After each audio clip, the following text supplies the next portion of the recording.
حضرت عیسیٰ علیہ السلام کے نانا کا نام حضرت عمران تھا۔ حضرت عمران کے ہاں اولاد نہیں تھی۔ ان کی زوجہ حضرت حنہ سلام اللہ علیہا، پیغمبروں کا خاندان ہے، پیغمبروں کی صحبت ہے، تو وہ بھی صبر شکر کر کے اللہ کی رضا پہ راضی تھی۔ گھر کے صحن کے اندر دوپہر کے وقت چارپائی بچھائے ایک درخت کے نیچے قیلولہ کرنے لگی تو ایک منظر دیکھا کہ درخت پر ایک چڑیا نے گھونسلہ ڈالا ہوا تھا اور اس نے بچے دیے ہوئے تھے۔ وہ کہیں سے اڑ کے جا کے دانہ اٹھا کے لاتی اور بچہ چونچ کھولتا اور ماں اس کی چونچ میں دانہ ڈال دی۔ چڑیا کے بچے کے ساتھ چڑیا کی محبت کو دیکھا تو حضرت حنہ کا دل چوٹ کھا گیا اور بارگاہ عزدی میں عرض کی، مالک تو نے جانوروں کو بھی بچے دیے ہیں اور وہ ان سے پیار کر رہے ہیں، تیرے دربار میں کیا کمی ہے اگر تو مجھے اولاد عطا کر دے۔ دل چوٹ کھا گیا، دل کی اتھاہ گہرائیوں سے دعا نکلی، عرش تک جا پہنچی۔ اللہ نے حضرت حنہ کو کرم نوازیوں سے مالا مال کر دیا۔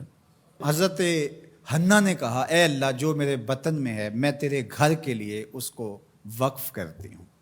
جب ولادت کے لمحے آئے تو حضرت حنہ زوجہ عمران نے بیٹی کو جنم دیا تو پریشان ہو گئیں کہ مالک یہ تو بیٹی ہے، میں نے تو اس کو مسجد اقصیٰ کے لیے وقف کیا ہے اور وہاں سارے مرد ہیں، ایک لڑکی جب جوان ہوگی تو اس کو وہاں کیسے چھوڑ سکوں گی، منت میری کیسے پوری ہوگی۔ بہت پریشان ہوئی منت کی تکمیل کا سوچ کے کہ مالک یہ تو بیٹی ہے۔ آواز آئی، پریشان ہونے کی ضرورت نہیں حنہ، جو تو نے بیٹی جنم دی ہے ایسے تو بیٹے بھی نہیں ہوتے۔ اس بیٹی کا نام کیا رکھا گیا؟ مریم سلام اللہ علیہا۔ بیٹی جوان ہو گئی تو منت یاد آئی کہ اب اس کو بیت المقدس میں ہم نے وقف کرنا ہے۔ پریشانی ہوئی کہ اب 300 حجرے ہیں جن میں مرد ہی مرد ہیں، ایک تنہا عورت کیسے وہاں رہے گی؟ تو یہ سوچا کہ کوئی بوڑھا بزرگ ہو جس کی کفالت میں ان کو دیا جائے تو وہ ان کی دیکھ بھال کرے، ضروریات کو پورا کرے۔ تو بہت سارے لوگ اس سعادت کے لیے تیار ہو گئے۔ پھر قرعہ ڈالا گیا، قرعہ فال نکلا حضرت زکریا علیہ السلام کے نام۔ اللہ کے جلیل القدر پیغمبر اور رشتے میں خالو بھی لگتے تھے، کہا یہ سعادت میرے ذمہ رہی، اور چونکہ ان کے ہاں بھی اولاد نہیں تھی انہیں کہا ٹھیک ہے ہم اسے بیٹی بنا کے اس کا خیال رکھیں گے۔ حضرت زکریا علیہ السلام نے ایک حجرہ مختص کیا حضرت مریم کے لیے اور ان کی ضروریات کو پورا کرتے، کھانا دیتے۔ جب کہیں جانا ہوتا تو حجرے کو باہر سے تالا لگا کے چلے جاتے، افطار کے وقت یا رات کو گئے ہیں تو سحری کے وقت پھر آ جاتے۔ ایک دن حضرت زکریا علیہ السلام تالا لگا کے کہیں گئے کام، واپس آتے ہوئے دیر ہو گئی اور افطار کے لمحے گزر گئے، بہت پریشان ہوئے تو خیر سامان لے کے تیزی سے پہنچے اور آ کے دروازہ کھولا، وجد عندہا رزقا، تو دیکھا بے موسم پھل پڑے ہوئے ہیں۔ حیرت تو یہ تھی کہ پھل ہیں، دروازہ مقفل ہے، باہر سے کوئی اندر نہیں جا سکتا، اندر سے کوئی باہر نہیں آ سکتا، پھل کیسے آئے؟ پہلی حیرت تو یہ، پھر پھل بھی بے موسم۔ قال یا مریم ان لک ھذا، اے مریم یہ کہاں سے آئے؟ قالت ھو من عند اللہ، کہا یہ میرے اللہ کی طرف سے آئے، یہ مجھے میرے رب نے دیے ہیں۔ ان اللہ یرزق من یشاء بغیر حساب، وہ جس کو چاہتا ہے بغیر حساب کے عطا کرتا ہے، اس کے لیے کوئی مشکل نہیں ہے۔ جو ماں کے پیٹ میں بچے کو رزق دیتا ہے، انڈے میں چوزے کو رزق دیتا ہے، وہ حجرہ مریم میں مریم کو رزق نہیں دے سکتا؟ اب حضرت زکریا علیہ السلام کا ذکر آپ نے سنا کہ ان کے ہاں اولاد نہیں تھی اور عمر کتنی ہو گئی تھی؟ 120 سال، اور آپ کی زوجہ کی عمر 100 سال ہوگی، تو اب تو امید بھی ختم ہو گئی اولاد کی۔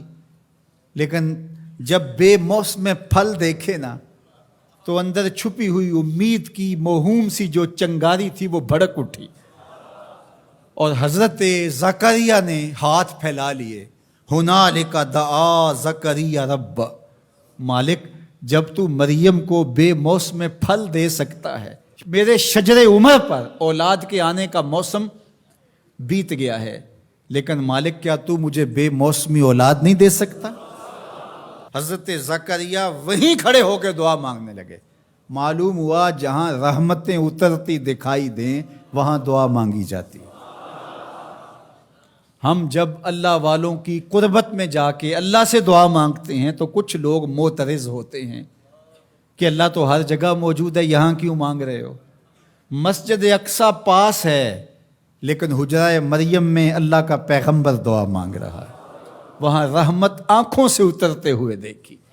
ان رحمت اللہ قریب من المحسنین، اللہ قرآن میں فرماتا ہے میری رحمت محسنین نیکوکاروں کے نیڑے ہوتی ہے. اس لیے ہم اللہ والوں کے قریب جا کے اللہ سے مانگتے ہیں، مالک تیری رحمتیں یہاں برس رہی. ہنالک دعا زکریا ربہ، وہیں کھڑے ہو کے دعا مانگنا شروع کر دی، اللہ مجھے ستھری اولاد عطا کر دے. پھر کیا ہوا کہ کہا گیا یہاں دعا کیوں مانگ رہے ہو، میرے گھر میں آؤ. کہا گیا نبی ہو کے ولیہ کے حجرے میں دعا مانگ رہے ہو، تمہیں کچھ نہیں دیا جائے گا. نہیں، سنو قرآن سنو. فنادتہ الملائکہ، فرشتے آ کے پکار کرنے لگے. کب؟ وَهُوَ قَائِمٌ يُصَلِّي فِي الْمِحْرَابِ، وہ حجرے میں کھڑے ابھی دعائیں مانگ ہی رہے تھے. فرشتوں نے آ کے ندا دی، کیا؟ ان اللہ یبشرک بیحییٰ، اے زکریا تمہیں مبارک ہو، ہم تمہیں یحییٰ عطا فرمائیں گے. اولاد مانگی ہے تو یحییٰ ملے گا، لیکن اکیلی اولاد نہیں مانگی، ذریۃً طیبہ، ستھری اولاد مانگی ہے، پاک اولاد مانگی ہے. تو مصدقاً بکلمۃ من اللہ وسیداً وحصوراً ونبیاً من الصالحین، جو بیٹا دینے والے ہیں وہ کلمت اللہ کی تصدیق کرنے والا ہوگا، سردار ہوگا، عورتوں سے الگ رہنے والا ہوگا اور پیغمبر ہوگا، صالحین سے نبی ہوگا، یہ شانوں کا مالک ہوگا.